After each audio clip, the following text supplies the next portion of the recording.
This is the whole show for 45 minutes. We're just going to go. Just one way to get around the not cursing at the 10 before the 10-minute mark. Yeah. Welcome everyone to the Brunch Gimmick. We have a late run-in coming in right at the start of the show. Big Bad Boris, how you doing? Gentlemen. Hello. Boris, how are you doing? I'm doing lovely. How are you fine gentlemen doing this fine Sunday, whatever day it is morning? Pretty good. Sunday, right, Blair? Yes, it is Sunday. Look at Blair. Sun's out, guns out. My God. We are wearing the same shirt, but you cannot tell because he is just my sleeves disintegrated. Yeah. I wanted to be the most jacked commentator in pro wrestling a few years ago, but that ship has sailed. But yes, welcome to the Brunch Gimmick. I'm here joined this week with, we already talked to Big Bad Boris, but also we got Zach back. Zach, how are you doing? It's good to be back. It's good to be back. It's been just the past few Sundays have just been like, getting away from me.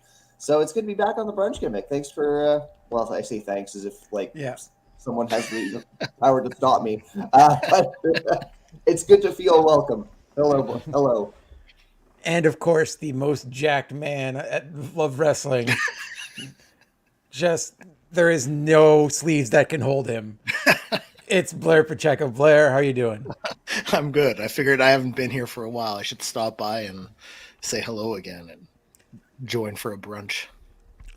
Yep. I think what brought us all here was the litany of murders that happened on screen yesterday that I guess we have to testify to a judge at some point.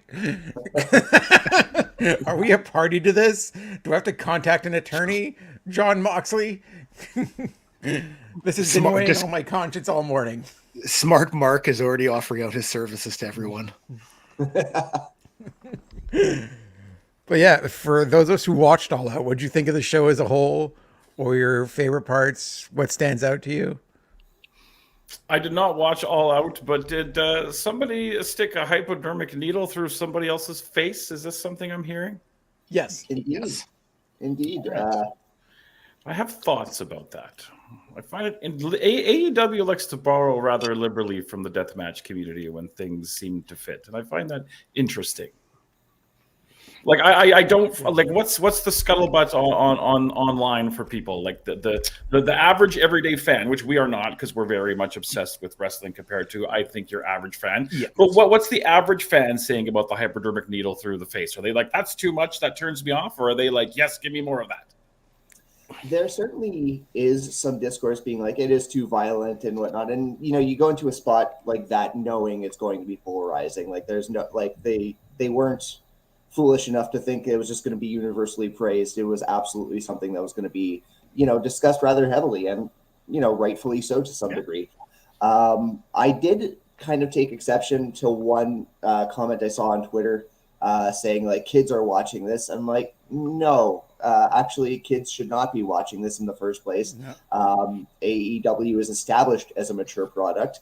I don't let my kids watch AEW if I haven't already watched it, and that's my responsibility as a parent. It's not AEW's responsibility to be the babysitter. That's just a ridiculous thing to do. Zach on fire. Which is fair. It's also 11:30 at night. Your kid should be in bed. Yeah. Like it's going on. If your kid is still up at that point, then they're either Then your old kid enough is to be fucking watching awesome. it, or 7 minutes 46 seconds. Damn it! Oh, short.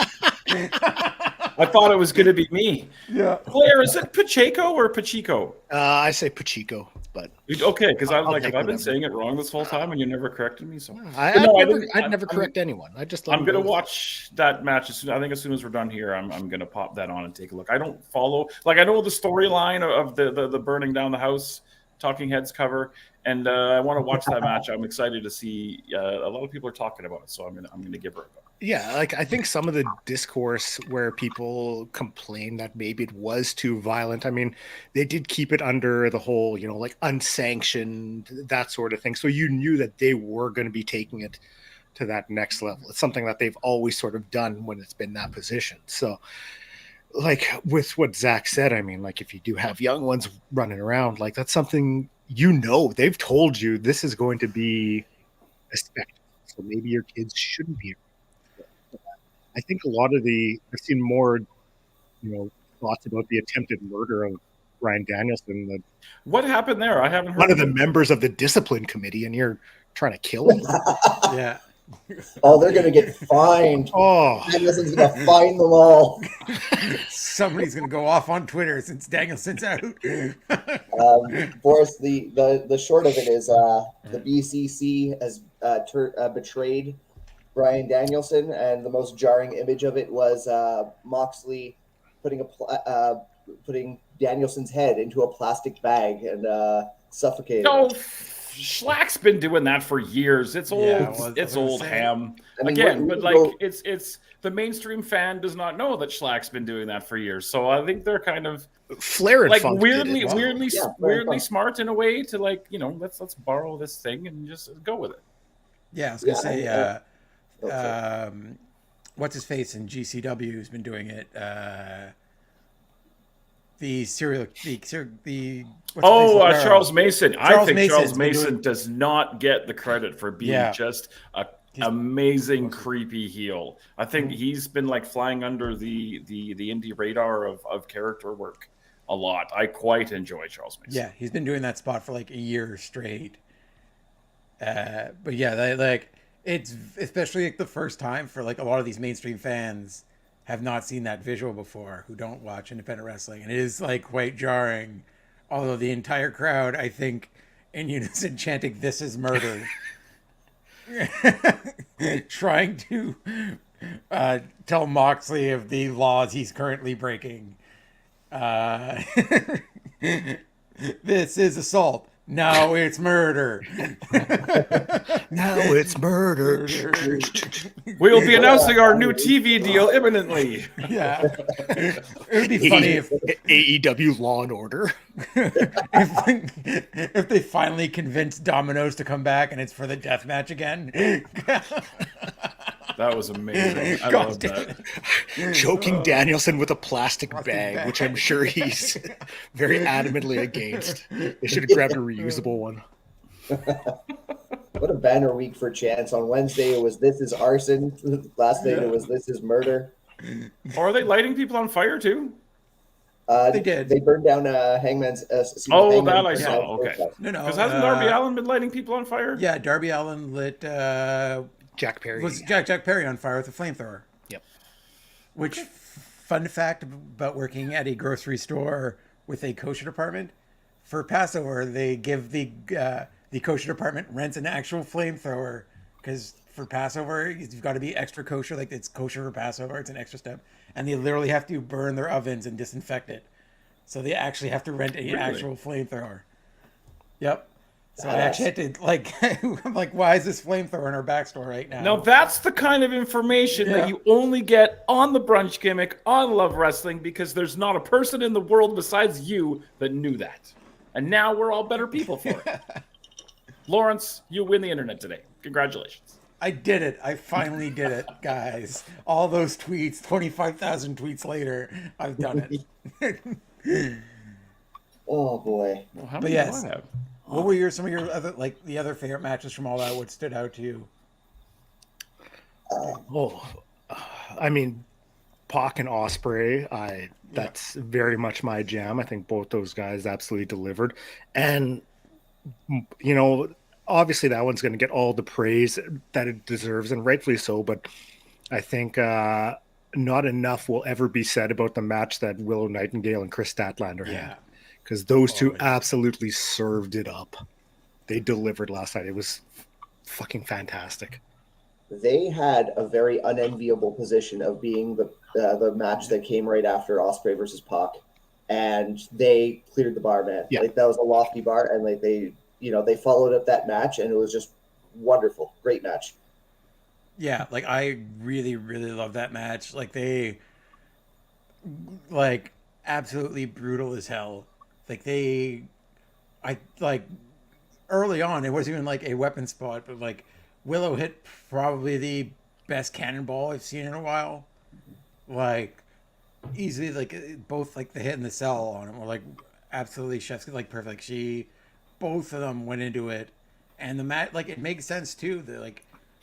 I think that in the main event, the brutality made sense because these were two people, like, they set it up perfectly. Like I lost my friend, my heart was broken, and like even Will's shirt was awesome. The smile, anyways. Shirt, like Will Nightingale rules so hard, both of them do, and Statlander, and they just put on a performance, and it was like, which is also refreshing to see a match on an AEW pay-per-view that isn't revolving around a title belt for women. It's just a straight story about like their betrayal, and they've absolutely sold them. The spear off the stage, the light tube, like that was the most shocking light tube shot I've seen in a while because it came out. Light tube? I gotta watch this show. It sounds like it's just everybody dies. Light tube Statlander. There was a lot of Yeah, it was this AEW Tournament like, of Survival 1? Like, holy crap. I did tweet out that hopefully Willow Nightingale is invited to the next Nick Gage Invitational. Yeah. Oh, she was cool as hell when she was here for LPW. She was super, like, just a sweetheart, nice person. Mm-hmm. And I always like to see people who are cool like that have success. So, yeah. And I gotta watch the show. I gotta go. I'm gonna watch the show. Yeah. Statlander doing the splits on the thumbtacks, like after the missed kick there. And we live in a day and an age where like so many spots, it's tough to find creative spots to do, especially with thumbtacks or light tubes, whatever. But like doing that split spot on the thumbtacks, like like it may not have worked out perfectly, but like the creativeness, I think made up for anything that it wasn't, So like I thought that was fun. That was great. Oh yeah, everything of like I was very like this card I felt didn't drag on, like it didn't feel like every match flowed properly into each other. There wasn't a match that I felt dragged too much, like, or that felt that didn't need to be there. Like everyone, like every match I actually really, really enjoyed throughout. If anything, I feel like I needed an extra match between the post-match angle of Danielson versus Perry and the lights out match. I was like, come on, man, throw Tony Nese and Scorpio Sky out there for 3 minutes. I need to. That's how WWE used to pace the shows back in the days. They'd bring you up, and then they'd put in the random, like before they really started to focus and give the credit to the female division. No disrespect to the talent they had back then, but they would bring you up and then be like, okay, let's just stop down. We'll give you like a 5 or 6 minute women's match before we bring you back up to the main event. So yeah, I agree with that because you burn your crowd out, and then you mentioned Zach. What did you think of the main event between Danielson and the scapegoat Jack Perry, who is driving a bus and I guess picking up a second job as a very metal bus driver? Here is the thing. I like Jack Perry. I do. I'm actually rooting for him. I want to see him achieve success. I think he is an absolutely dreadful heel. It's been over a year now. We've been trying it. We've been tweaking the act, in my opinion, for the worse. We're going in the wrong direction. At the beginning of the match, I really liked what he was doing. Like, he comes in, he's like very cocky. He's like paintbrushing the back of Danielson's head, and he just looks like an idiot doing so. Because, like, why would you piss off Bryan Danielson? I love that. But man, AEW has this problem with too many cool heels. There's not enough heels that I want to see lose. Jack Perry should be that guy. He should be friggin' running from this man once he realizes he pissed him off. You got Jack Perry, I'm sorry. You are not the cool heel. And it's just not in your wheelhouse. That's okay. But, like, ending the match, like, you know, doing his misplaced Raven pose, like accepting that he's lost to Danielson to take the Psycho knee. That's not the finish this match needed. Jack Perry, be a cowardly heel. AEW, get more cowardly heels. There's 3 people I want to see lose right now: Monet, Maxwell, Jacob Friedman, and now John Moxley. All the other heels, I'm not rooting for their defeat. I would add Christian to the cowardly heels. And Christian, great job. Yeah, like he is like their best cowardly heel because he literally has everyone else do the fighting, then take the win at the end. Oh man, the way he's a legend. Come back to All In for a second. The way he started the ladder match by running away. That was like genius. The most brilliant thing I've ever seen. I love that. I like when I was on stream with Mike watching that. Like I laughed so hard when he did that. He is so good at this character, and I felt so like we're talking about the end of that match too. I felt something was up when Moxley was like alone out there. It felt very much like almost like a prison yard rules. Like, no, he's mine. Yes. No, I can't do it. Yeah, that's not working. Like they started like there was an unspoken That's my bond ultimate between dragon tattoo. I don't know if I've ever showed that before, but that's my look at ultimate that. dragon tattoo. Anyway, sorry. I'm jealous of Blair. Continue. I apologize. Yeah. But yes, he like there was like sort of like unspoken thing that like, oh yeah, we'll back away. Like there was no point in this. Like he, like almost like Christian knew something was up, and like knew it wasn't worth it. Something was about to go down.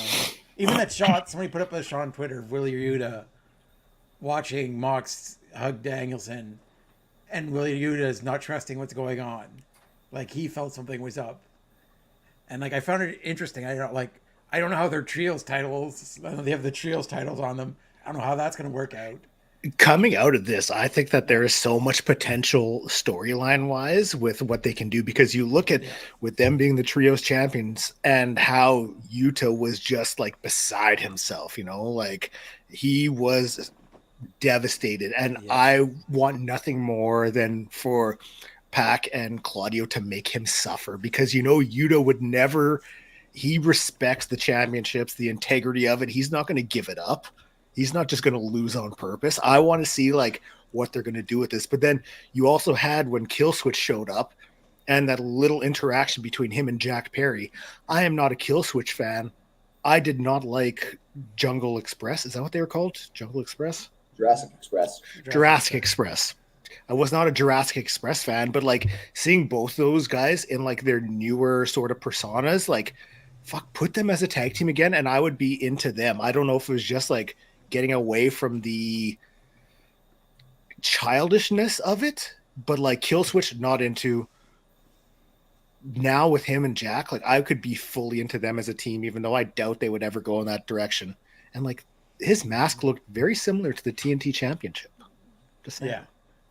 Yeah, they have both simultaneously entered their emo hardcore metal phase at the same time. They're here for it's not just a phase. They're here for the Black Parade. Yeah. Now I want to ask you guys a question. I don't watch the weekly AEW. Oh, you guys are all drinking at the same time, so this is where I can launch in. I like that. Yeah. I don't watch the weekly TV, but I do watch the pay-per-views. But I'm 3 pay-per-views behind. The Forbidden Door, All In was the stadium show, and this was All Out, right?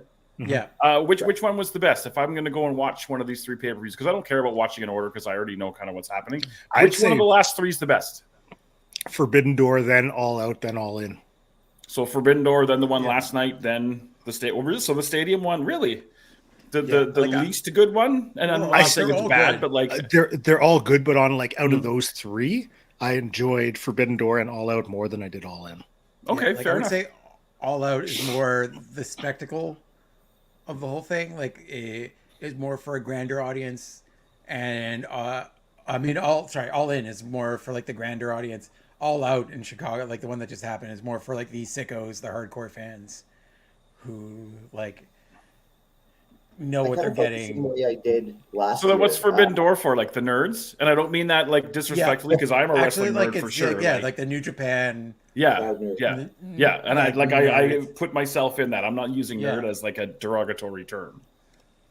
Okay, interesting. I will take that under advisement. I think one of the things I liked is next year switching Forbidden Door and All In so that they're at different times. Like you have Forbidden or All In July, Forbidden Door in August, because Forbidden Door, realistically, what build up do you need for a match? You have wrestler A in the ring, out comes wrestler B from New Japan. Hey, let's fight. That's all you need. You can spend more time building towards All Out. And it's not so much of hey, we've got a week and a half. Let's throw as much shit as we can at the wall and see what's next. So is Forbidden Door at Wembley or just like somewhere in the UK? They haven't said where yet. Okay, probably not. But Wembley. it is UK, right? Yeah. And then All Out is the Texas Rangers deal. Yeah. Is All it? In. Is it All In or I don't know? We're in or out? It's I all don't in. freaking know. It's All In. It's All In. All in is at the Texas is in Texas. LPW number 30 coming up at the end of the month. Yeah. Sorry. But like I like the turn that they did with the BCC here. I don't know if they're going to be like Maria Shafir looks like a fucking badass. Like there's no other like. I honestly like thought she was going to punt Yuta. I thought she was just about to beat the hell out of Yuta. Like Moxley's been talking about bringing her in for a little bit now. Like they work together on like the Independence 2 and House of Glory? Revolver. Wrestling Revolver. There it is. Yeah. They've like done a lot of stuff together there, and he's talked about how much Maria's like impressed him. So like this has been a long time coming of them bringing her into the fold. And like I've actually made the joke a while ago when they won the trios title that Pac and Viv John Moxley, that they should just go, but clearly he's the new Bryan Danielson. He's the replacement for Bryan Danielson, who's leaving soon. Who's like, it was a smart move to do it now because he is going to be retiring, and like you get heat on like this new heel group. Like he's got a few months left. I like that throughout the past few months, there's been like little tidbits like dropped about all of this. Because even like with when Mox was on commentary back, or was it, sorry, Danielson was on commentary and he commented on I think it was a Claudio Pac match, and Claudio lost, and you know Claudio was upset and talking to Danielson, and he's like, well, what do you want, you know, sort of thing. And it's like, you know, they were kind of beaking back and forth, and it's like just little bits like that. As the nerd that I am, I like going back and seeing what else that I missed. I was flipping channels on Wednesday night, and I flipped because Dynamite's on, and I flipped it on, and I saw Marina Shafir come out, and I was like, oh, they're like doing something with her, and she looked great and looked badass, and I got a little bit of like original China vibes from her, just like silent. And again, I don't know the storyline. I literally just saw maybe like a 3-minute thing where she was out there, but I got a little bit of original China, you know, point at this person and you go kill them kind of vibe from her. And I was like, okay, I'm with this. I don't know the storyline. I have no idea what's going on, but just it looked good on screen the couple of minutes I saw. Yeah, like it was a smart move, something he's been wanting for a while. Is to do more with her, and like I like the potential for this new, like it's funny to have that they actually finally have another British person in the Blackpool Combat Club again, and like not like a few Americans and a guy from Switzerland. Sorry guys, not to like change the subject too much, but I'm just also browsing Twitter, and I just got to show something very quickly. We all know that Bret Hart is coming to Calgary for Raw this coming Monday, and just take a moment to look at this friggin' render. What is this? Who is this? Ozzy Osbourne? Right? Somebody got that good surgery. Sharon! It does look like Ozzy Osbourne. Sharon!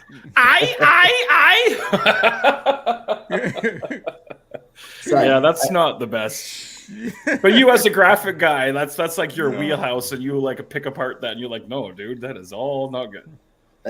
Well, I mean, I don't do too much with like render editing, but like that's jarring. I demand to be de-aged after every photograph. I must have the face of an 8-year-old in every picture from now on. Zach. Can't help you. Won't help you. Jarring. It must be very. I'm having a good time over here. I'm sorry. By all means. Yeah. Was there anything else from like All Out that stood out to anyone? Well, you know what? One match that actually, I don't like being ambivalent about a match that has Okada, Orange Cassidy, Mark Briscoe, and Takeshita, but that's kind of how I felt about the Fatal 4-Way, and that's not the fault of any competitor. They never established this, but in my head, I was really hoping that the AEW Continental Championship was going to be strictly one-on-one contests. And that's my own fault for expecting this, even though it was not declared. But after the title being established in the Continental Classic last year, I was hoping that would be the thing, and a Fatal 4-Way just didn't do it for me. So sorry, go ahead. No, you go ahead. No, I'm going to ask stupid questions. If you have something relevant to say, go ahead. Well, I was going to say, like, having Mark Briscoe on weekly TV has been absolutely incredible. And like looking back to when they were first, brought in both the Briscoes, it is absolutely criminal that we did not get him and Jay on weekly TV beforehand. And like, it is so disappointing that the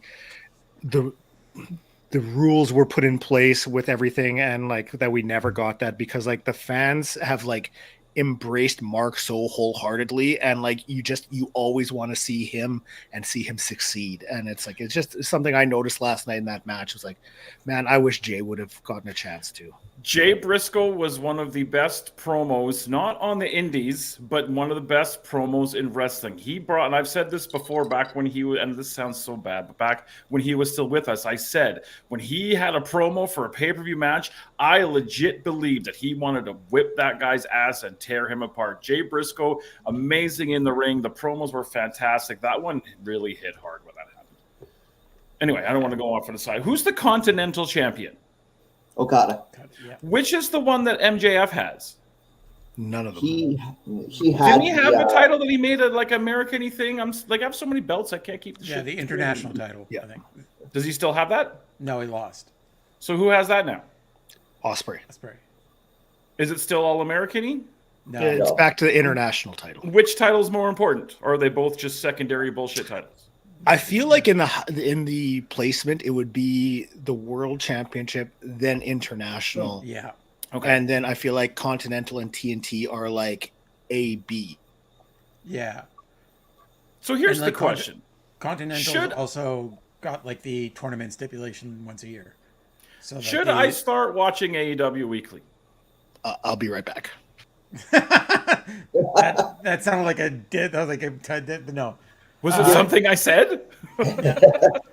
It's I wouldn't say it's like must see, but you're not going to be let down. You rarely leave AEW TV feeling like your time was wasted. It's usually a very good show.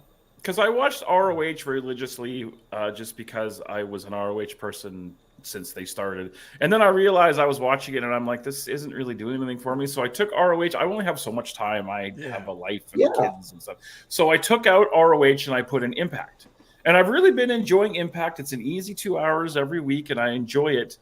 But I'm thinking of maybe adding in Dynamite every week because everyone's talking about it. And if they're like hypodermic needling people and lighting people on fire, this seems like something I might want to watch. Yeah. By the way, the hypodermic the needle spot is the like one I could watch people get light tubed all day. That's the one thing where like it makes me squeamish. Like The first time the one Desmat thing that gets me every time.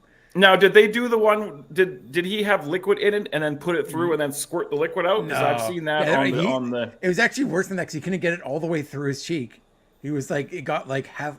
It was weird. Like he was struggling to get it through. It was like, it's a lot for people again. Like and then clocked him with a steel chair shot. Because you can go back and watch Swerve's. Like Swerve has a bit of deathmatch experience. Yeah. He had a really crazy Cage of Death with Combat Zone years and years ago. So yeah, actually, like it was funny. It was we were doing a did the name change from Curtain Jerked? Or is it still Run-In? Run-In. Yes, we're doing a run-in with MLJ. I love MLJ.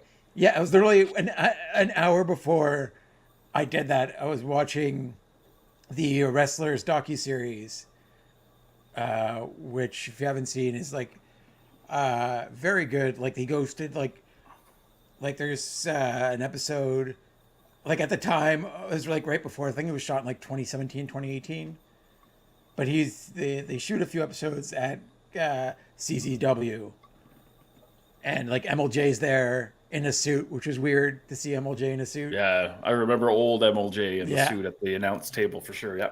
Yeah, but like they were mentioned, like they do an episode talking about like the up and coming wrestlers, and they do a deathmatch episode too, and Swerve is in there. Oh, that show! I know what you're talking about now. Yeah. And Swerve literally, they asked Swerve like, "Why are you doing a deathmatch? You're so talented." And his answer was like, "I want to be well-rounded. Like I want to do a little bit of everything.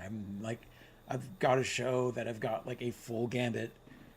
And I think like it was interesting that they mentioned sort of the same thing there. Like Swerve has always been like he's not afraid to do death. Like between like his series of matches right now with Hangman, he and his like time on the Indies, he has never been afraid to do those things, which is like crazy. Like even after being AEW champion, still goes out and has one of the most brutal matches like that.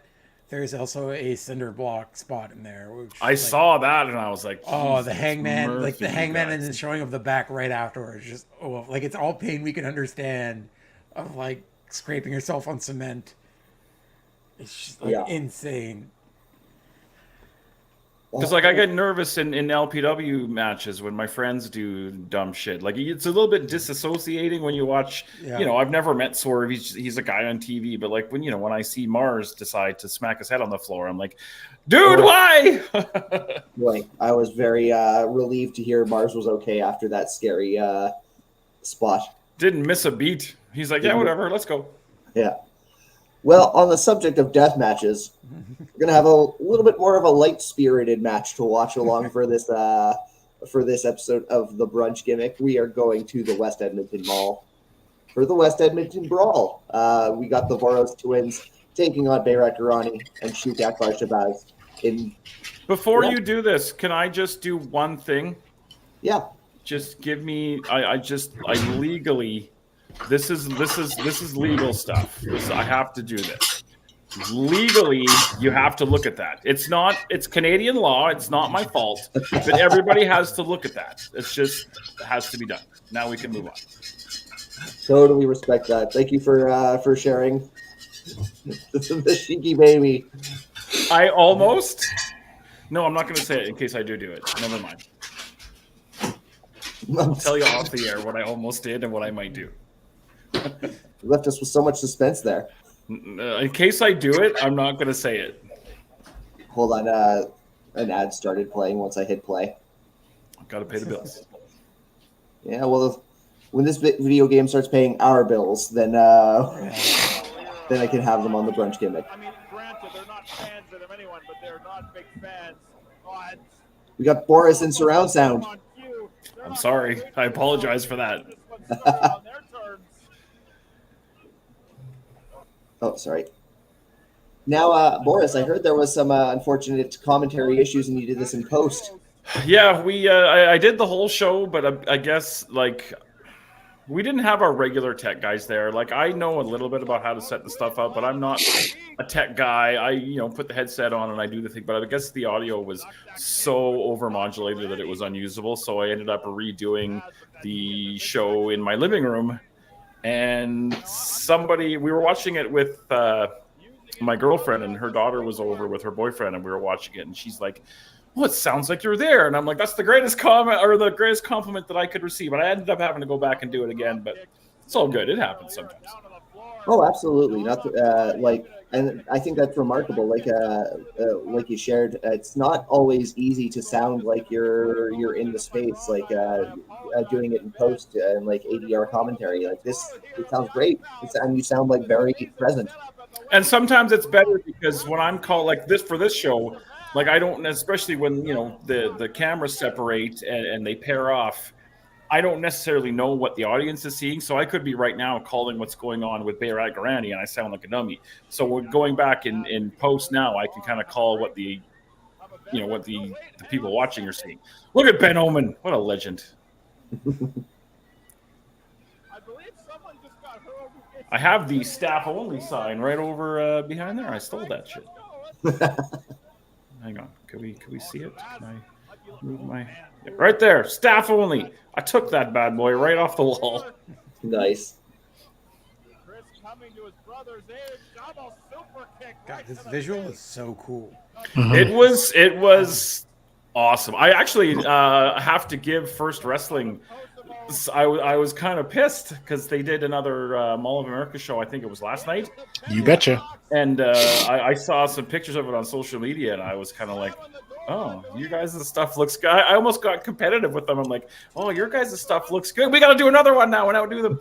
This was the only thing that they told me in advance. The Bayrat came to me and he's like, "Yeah, we're doing like a penalty box thing, so make sure you hit the penalty box thing." But yeah, the Mall of America First Wrestling show looked really good. The clips I saw on Twitter, so that's cool for them. But now I want to have a war with those guys. Let's do it every week. Spencer, let's do it every week. I've got nothing. I think Spencer's mad at me right now. So what? I think Spencer's mad at me right now, so that's okay. Oh, I've got another story for another day. Fair. Got nothing but nice things to say about First Wrestling. I like that they've got that going on in the Mall of America. When I first brought Smart and Friends to Love Wrestling and I started doing video, they were one of the first people who were like totally game to share their footage with us. Smart and Friends. That's really cool. What's really funny too, I noticed if you look up, well, like you can't, but if you're there and you look up, there's tons and tons of seagulls that sit on that dome. So they're just like birds sitting on that glass above us. It's just like it's hard to tell from that visual, but I'm like, oh, the birds just kind of hang up there. Must be covered in poo. They're there to antagonize Eli Surge. Good.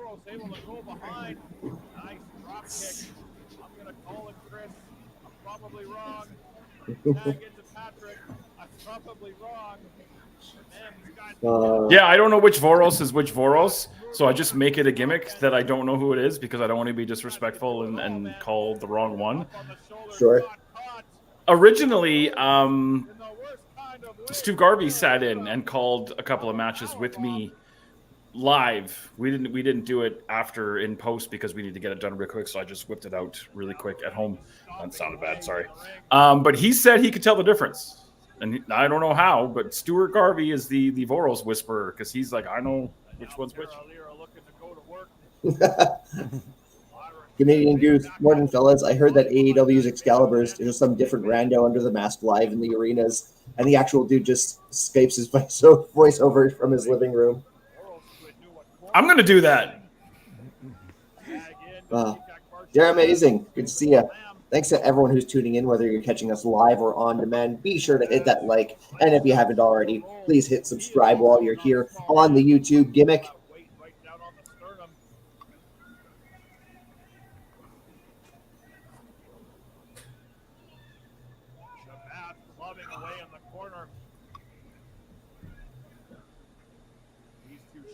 They are Look at Sheik Akbar Shabazz. What a legend in the industry. European uppercut.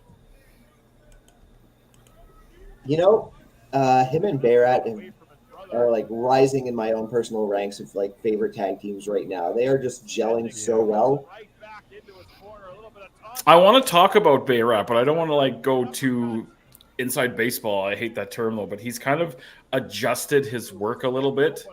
And I don't want to talk too much about it just because it's a little inside baseball, but he's made some adjustments in how he goes about some of the stuff that he does, and it's really, really working for him. He's really come into his own, and he's a great guy too. Great family man as well.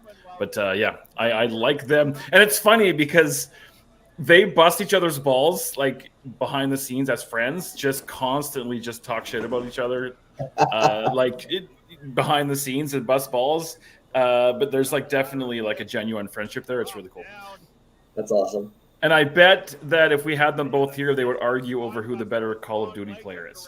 Because apparently Sheik and Bayrat Garandi's brother play Call of Duty a lot. And apparently it gets pretty competitive. There's some inside baseball for you.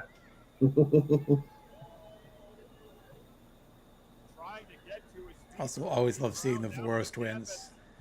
Like, Mhm. especially if you get a chance to see them live, they are seemingly like that 24/7. Yep, That is for like, sure. like when the camera's on or off, it is a wild thing to see. Like we saw them at IWS once, and like also like how it's because they're so like they're basically wearing their costumes. They look like themselves all the time, Yeah. and like very, very noticeable. So like they get like noticed and like stopped for pictures all the time. They had a big lineup for their meet and greet, like rivaling RVD's lineup. Yeah. That's awesome. I mean, like 1 million on TikTok, 1 million on Instagram. Look at that LED screen. That was so Yeah. badass. When I first saw that, when I got there, it wasn't turned on yet. It was just black, and I was like, okay, that's kind of, I guess, a big black entranceway. But then when it lit up, and I was like, oh, shit, that's like bigger than the Raw House Show one. Awful bad attitude back in the ring. Cycling back to that IWS show, Lawrence. Here's you guys are going to get a kick out of this. Imagine this match: the Vörös Twins versus Tabernacle Team. Yeah, that was their match. They set him up to be murdered. Yep. Big drop kick, glancing blow on the Garandi, and it might be now or never to make that tag.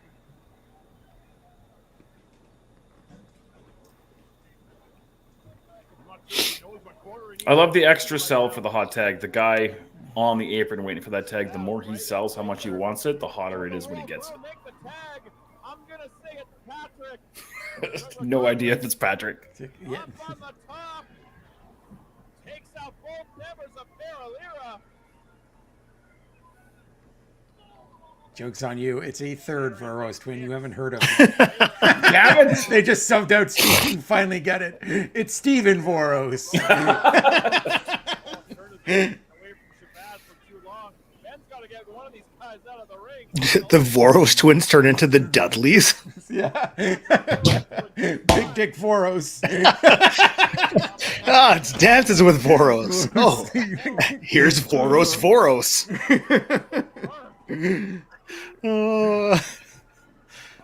I gotta make this a thing now. Yeah. Looking to do some more damage. Big splash down onto Garandi. Deep hook of the leg. 2. Oh, Garandi out at 2. That's a slow count. Slow count. Judge Ben Omen. How dare you speak of Judge Ben Omen that way? Fans are loving the Vörös Twins at the West Edmonton Brawl. There's a tag. Perhaps looking for some more tandem offense. I think that Tim Hortons of Starbucks did some good business this day. Able to put the brakes on that next Yeah. one. that was- Able to put the brakes on For a that second, next when you one. were talking about the screen, I thought you were going to mention the lids. That's a beautiful I lids right said there. I want to say I mentioned on commentary that the lids owes us a check.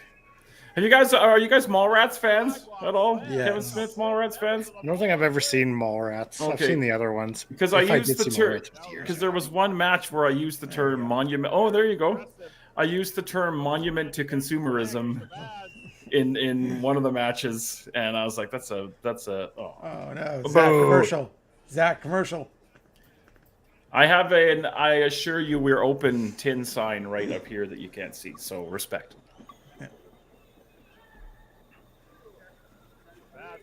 Up onto the shoulder. I thought he might have been looking for that vertical suplex instead. Up on that shoulder. I hate that move. I hate that move. It always looks like they're going to spike themselves on their own head. It never happens, but Want the rolling fireman's carry? yeah, thing? yeah. I get more Look nervous at- when I see Hangman Page do like the backwards version, like having Yeah. a follow-away slam backward Yeah. backflip. Look at Sheik Akbar Shabazz. Son of Kosovo now legal.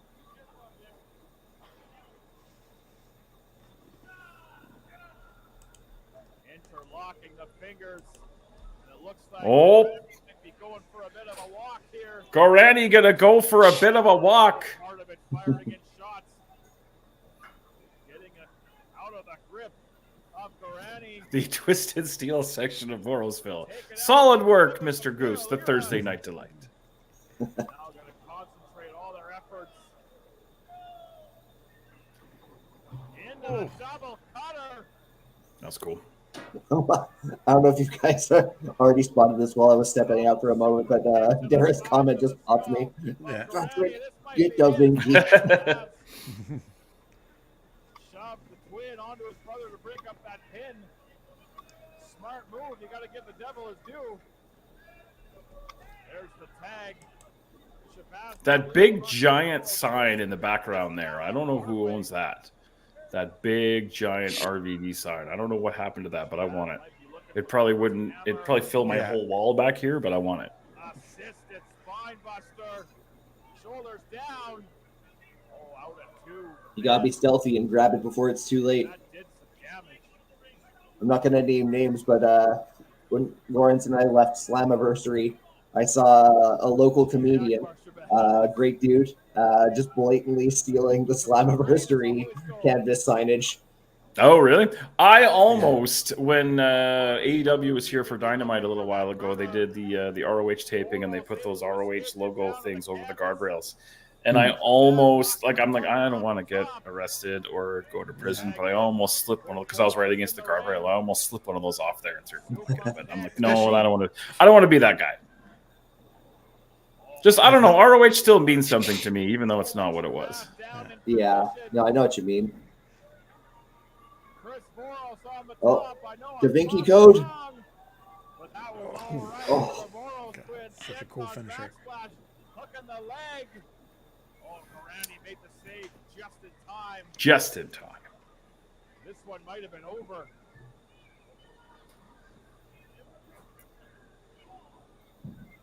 All 4 competitors in the I mean, I also own the. now down to the floor. I still don't know exactly how I'm going to use it. Twins gonna combine But I've got the their backdrop for the press event I did for Money in the Bank. Nice. Oh, come on now. I Oh, that's saw cool. that. I don't know who else saw it. Just imagine you walking out with a ladder from there. Camera work. That's good Guys, camera I work just- there. I Yeah, just have the yeah, briefcase yeah. now. I stole the actual briefcase. Which, holy shit, those things sell at those events. Those are like $300 a piece. Yeah. And you see And, people like- just strutting around with them.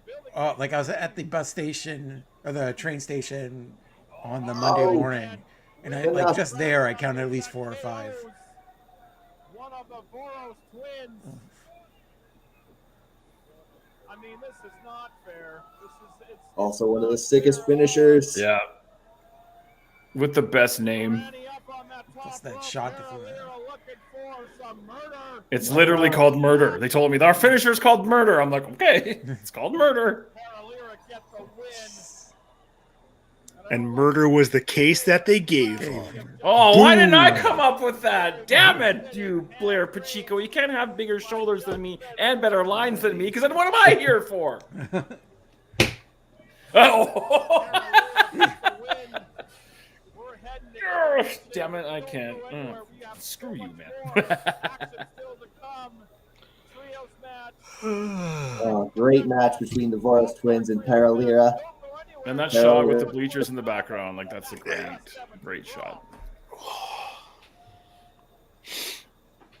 Hey, Blair, which way is the beach? It doesn't work as good. Oh, Tremendous. but the suns are out, Tremendous. so that means that.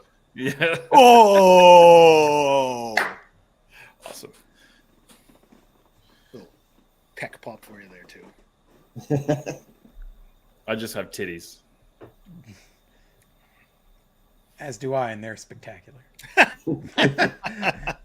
And that's the brunch gimmick for this week. Talk about the Tiggos. Whatchamacallit, the pre-show match for All Out. God damn it, what is that team's name? I just have titties. You're Another tuning great in sign now. over Breaking that, too. news. Lawrence is literally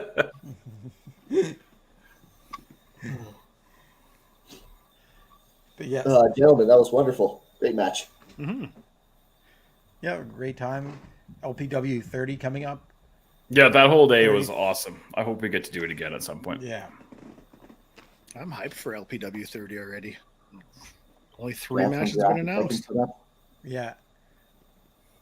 3 matches? Yeah, Mhm. I don't have them handy, but of course we've got again the one. I know Lawrence is excited, joining me in the excitement for this one. Katrina Creed making her Yeah. LPW debut. Dude, I've been excited for someone from Montreal to get to LPW for some time, and I'm so glad it's going to be Katrina Creed.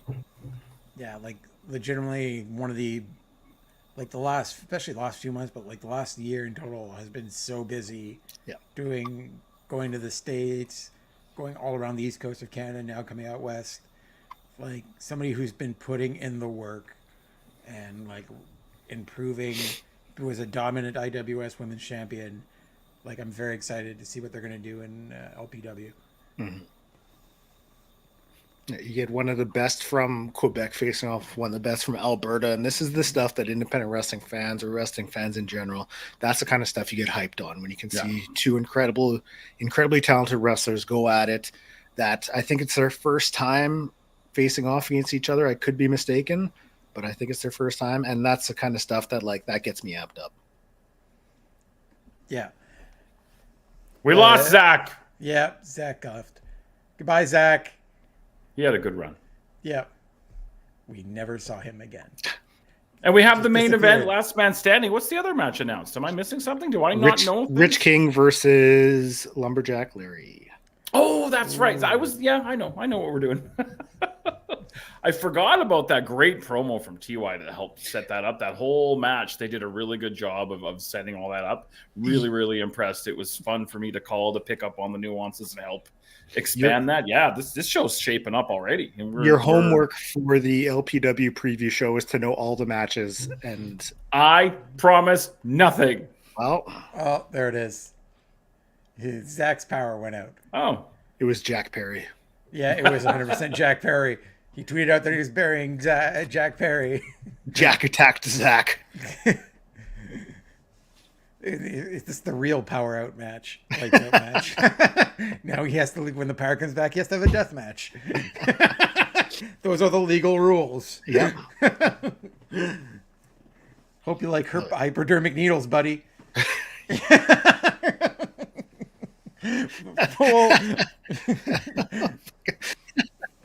Jack, no. Frankly, this one's on you, Zach. It's all could have been avoided. Yeah. Dr. Could have Seuss. told him how great of a heel he was. Because his title is so black, you can tell he's a heel. Because it's a dark title and he's all dressed in black. Exactly. But that will do it for this week's episode of the Brunch Gimmick. Boris, what do you have going on? What's going on with Saturday Night I'm Live? going to tell you what I have going on, and I'm going to put my serious hat on for a minute. And I don't want anybody to read into anything more than this, what this is, but this is important to me. How a person talks to and treats somebody is very important, and it says a lot about their character. That's all I'm going to say. Okay. Blair. Yeah, hypodermic needles and chins. Yeah. Blood murder. Yeah. What's going on this week with you? I'm supposed to record something Monday, so we'll see. I didn't do one last week. I did a all-out preview, but yeah, with the podcast, I put them out as they come. I don't really stress about it too much. I still enjoy doing it, but to make myself to not like hate it, I don't put pressure on myself that every week there has to be stuff coming out, because as soon as you do that, it just doesn't become fun anymore. Because I was going to say, once it's not fun and it's work, I absolutely get that. I've had that happen to me a few times in my career, and I hate saying career, but I get you. I feel that. Yeah, supposed to do one Monday, supposed to do another one Tuesday, but haven't heard back. So it's like, how much do you chase? So we'll wait and see, but should have a new podcast out this week. Yeah. And as for me, I just wanted to give a quick shout out to Andrew, aka Shane Hawk, whose birthday's today. And my vengeance is coming soon. The son of a bitch keeps trying to stunner me. Long history of it. Threatened to stunner me at the IWS Crossbody Student Show. He's got it coming. 1 year older, it just makes him 1 year weaker. So that eventual stunner's gonna hurt more, you old man. Damn. With that said, you can catch me back here next Sunday. Thanks, Blair. Thanks, Zach. Thank you, Boris, for popping in again. We had a really great time this week. And you catch us back here next Sunday, right here on the super jacked version of the Brunch Gimmick. Just military grade weapons all around. See you later, everybody.